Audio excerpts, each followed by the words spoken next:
baabu jahannam godkani wuxuu ku yaalaa Turkmenistan dhererkiisuna waa ilaa 70 mitir ayaa la tilmaamaa inuu hoos u qodan yahay dabka ka shidmayana waxay shidmayay 10 sano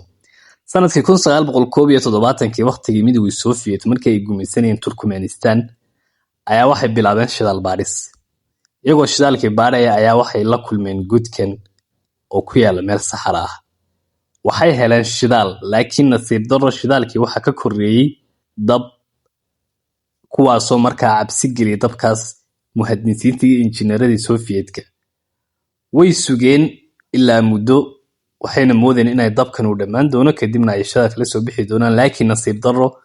naarta iyo dabkii marka ka dambayso way sii siyaadaysay wayna sii balaadhinaysay sababtoo ah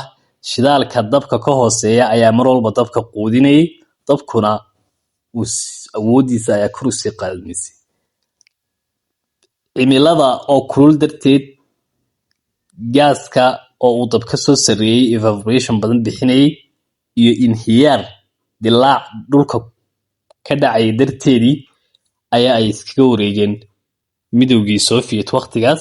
intaa kadib wuxuu noqday meel loo soo dalxiis tago oo ay dadku ku madsadaan